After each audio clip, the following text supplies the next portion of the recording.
Pendant que je vais vous rendre vos béquilles, je vais demander à Sandra Ferreira de nous rejoindre. Sandra Ferreira, elle est diététicienne, nutritionniste.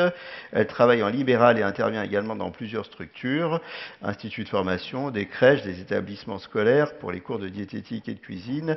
Elle est chroniqueuse télé et radio, je ne la vois pas. Sandra Ferreira, ça m'inquiète, je ne la vois pas. Sandra Ferreira, elle était censée nous dire ce qu'est une alimentation équilibrée. Je ne la vois pas. Eh bien, écoutez, c'est pas grave, on va faire autrement. Hein, je vais garder vos béquilles, comme ça je vais vous garder un peu avec nous. Oui, parce que c'était pas prévu en fait. Hein, non, c'était pas prévu. Mais bon, c'est vous, Sandra Ferreira? Ah ben voilà, on la voyait pas. Donc je vais vous rendre vos béquilles finalement. Allez, Sandra, venez, je vous appelais, on vous attendait impatiemment. Voilà. Donc Sandra Ferreira, qu'est-ce qu'une alimentation équilibrée, directe pour modifier son comportement alimentaire d'une manière durable? C'est maintenant, vous avez 15 minutes, vous connaissez la règle des EME, à -5, je vous mets un petit coup de clochette. On est parti. On est parti, bonjour à tous. Donc, je suis Sandra Ferreira, je suis donc diététicienne nutritionniste en région parisienne, dans les Yvelines exactement. Et donc, je vais vous parler des 10 règles pour manger équilibré durablement. Et pour parler de manger équilibré, il fallait quand même que j'aborde qu'est-ce que l'équilibre alimentaire. Je vais l'aborder très rapidement, bien évidemment, puisque je vais bientôt être clochée, si je prends trop de temps. Mais non, mais non. Je ne vais pas vous clocher tout de suite. Pas tout de suite, bien évidemment. Je vais attendre un peu avant de vous clocher. En fin de journée, on se détend. Alors, bien sûr, dans le cadre de l'alimentation, en fait, on parle de groupes d'aliments. Les groupes d'aliments, ils sont essentiels pour nous maintenir en bonne santé. Donc, par exemple, il faut manger des produits laitiers pour être en bonne santé. Pourquoi? Alors, les produits laitiers, quelques exemples, yaourt, fromage blanc, fromage. Ils vont apporter des protéines animales, du calcium, de la vitamine D, qui, elle, permet que le calcium se fixe. D'où l'intérêt de ne pas manger des laitages à 0%, puisque sans matière grasse, il n'y a pas de vitamine D et on ne fixe pas le calcium. Les recommandations de consommation ont été longtemps de 3 laitages par jour chez l'adulte. Actuellement, on est passé à 2 laitages par jour. Et puis, bien sûr, privilégier la variété. Donc, les produits laitiers, c'est bien d'en avoir. Alors, je suis sûre qu'il y a plein de questions qui vont apparaître. On verra ça tout à l'heure à la table ronde, parce que les produits laitiers, on a souvent beaucoup de questions.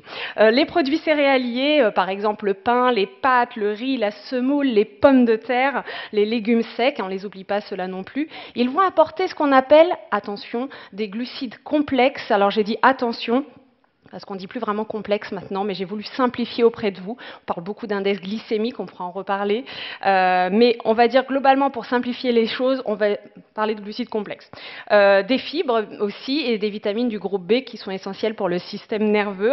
Les recommandations de consommation sont chez les féculents à chaque repas, régime pour perdre du poids ou pas, voilà, c'est important d'en garder. Et bien sûr, vous privilégiez les aliments complets ou semi-complets pour la santé. L'autre groupe qui est essentiel à notre organisme sont les fameux légumes et fruits qui vont apporter beaucoup d'eau, qui vont apporter des fibres. Et je rappelle que les fibres sont très importantes dans la prévention des cancers colorectaux, pour le microbiote de manière générale. Des vitamines, vitamine C, bêta-carotène, B9, on pourrait citer beaucoup de minéraux aussi, potassium, calcium. Les polyphénols, qui sont des antioxydants. Les recommandations de consommation, vous les entendez tous les jours à la télé. Manger 5 fruits et légumes par jour. Donc, on est sur cette recommandation.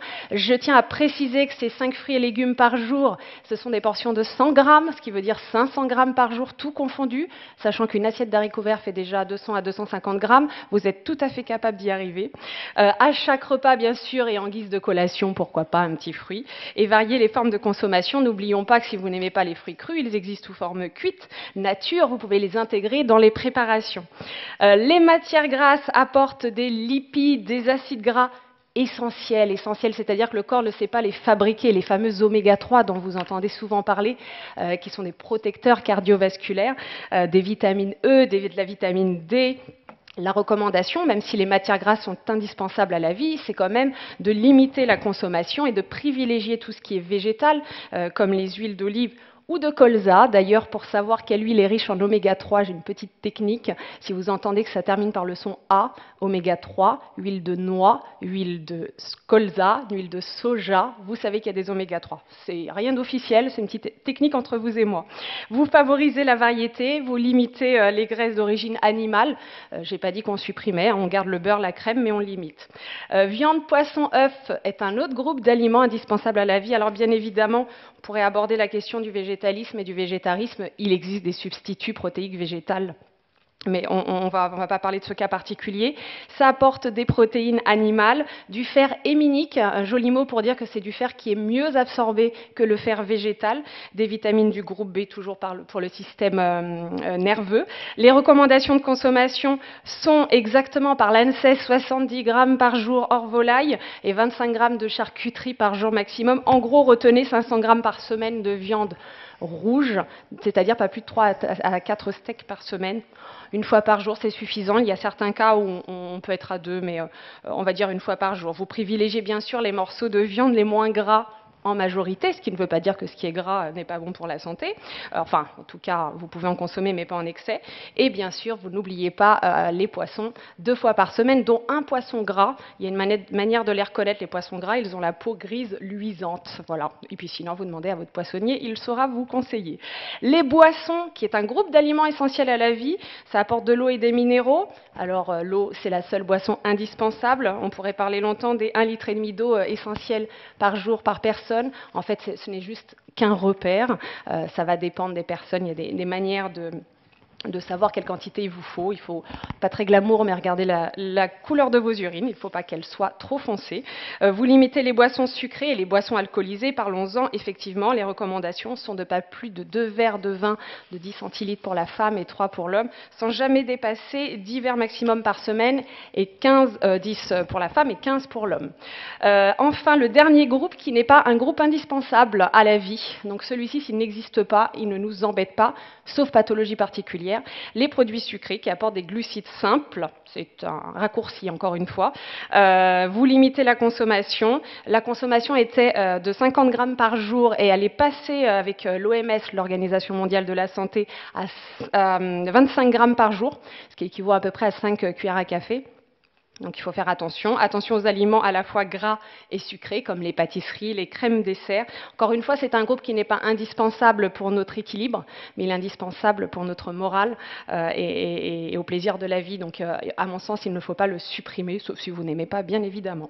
Donc après vous avoir présenté tous ces petits groupes d'aliments, venons-en au fait. Il me reste combien de minutes? Je ne vais pas vous clocher. C'est vrai? Bon, ouais. Vous avez vu, je parle vite. Ouais, je veux vraiment parler de la fin, c'est pour ça.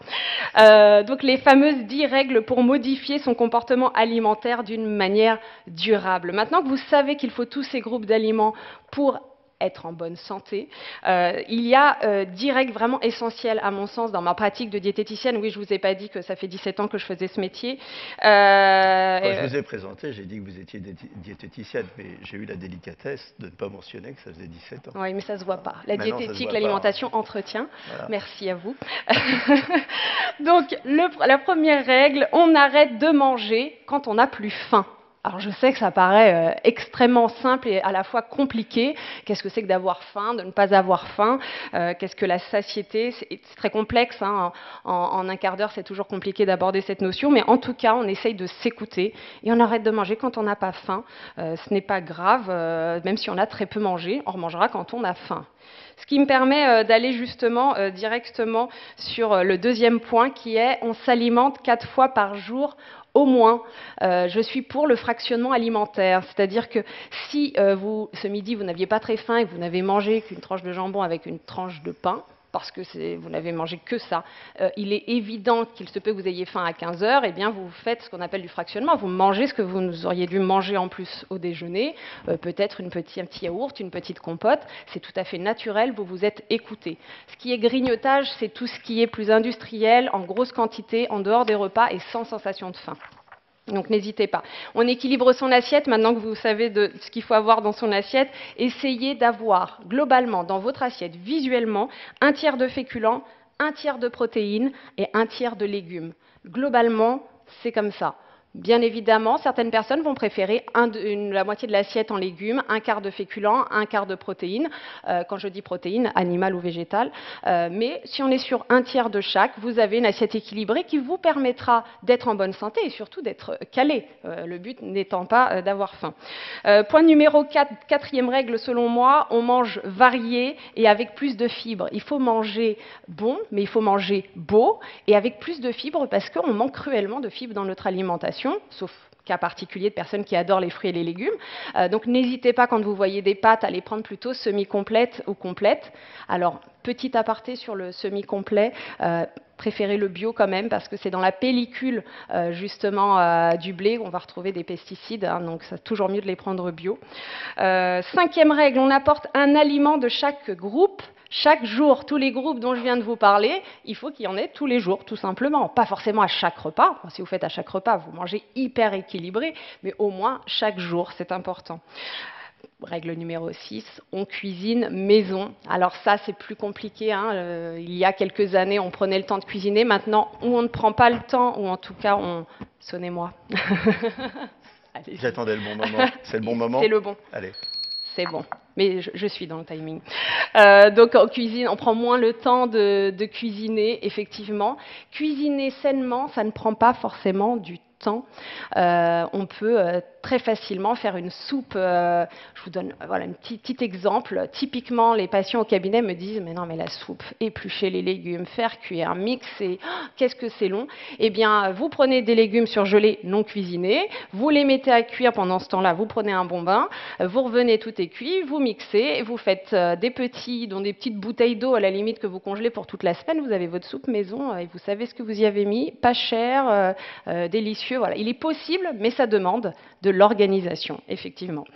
On va préférer les cuissons saines, ma septième règle. Les cuissons saines, bon, plutôt effectivement vapeur. Ne mettez pas trop de sel, c'est le point suivant. On limite la consommation de sel à 5 grammes par jour, c'est la recommandation actuelle. D'ailleurs, l'OMS aimerait d'ici 2025 qu'on ait diminué de 30% de notre consommation de sel. Alors 5 grammes, c'est pas grand-chose, c'est une cuillère à café de sel par jour, maximum tout inclus, sachant que le pain et le fromage sont des aliments très salés et que nous aimons particulièrement en France. Donc attention de ne pas trop déborder. Et la seule manière de ne pas déborder, à mon sens, c'est de ne pas avoir la salière sur la table et de ne pas manger que des produits industriels qui sont déjà bourrés de sel. Neuvième point, on consacre 20 minutes par repas. Ça rejoint aussi le fait de manger quand on n'a plus faim. 20 minutes, c'est le minimum pour que le cerveau vous dise stop, je n'ai plus faim. 20 minutes, c'est court et c'est long à la fois. Ça dépend de vous, bien évidemment. Et pour tenir 20 minutes, je ne vous demande pas de regarder l'horloge, mais en tout cas de faire ce qu'on appelle la pleine conscience, de savourer le moment présent. Parce que oui, on parle de minéraux, de protéines, de lipides. Il ne faut pas oublier que manger, c'est un plaisir avant tout. Hein. Donc, prenez le temps, savourez, ça c'est important. Et donc, je termine par cette 10e règle qui permet de modifier son comportement alimentaire d'une manière durable. Arrêtez, sauf pathologie, arrêtez de penser qu'il existe des interdits alimentaires. Voilà, je ne sais pas si c'est le cas de certains d'entre vous. Il n'y a aucun interdit alimentaire, sauf pathologie particulière, bien évidemment. Mais si vous êtes bien portant, il n'y a aucun interdit alimentaire. À la limite, le meilleur des régimes alimentaires, c'est de vous écouter, ce qui n'est pas si simple que ça. Voilà, je terminerai là-dessus. Eh bien, vous êtes fantastique. Vous avez même terminé avant l'heure. Voilà, hein, je préfère ça pour... C'est fantastique. Vous restez avec nous parce que maintenant, on va parler des régimes et on va passer des régimes au crible.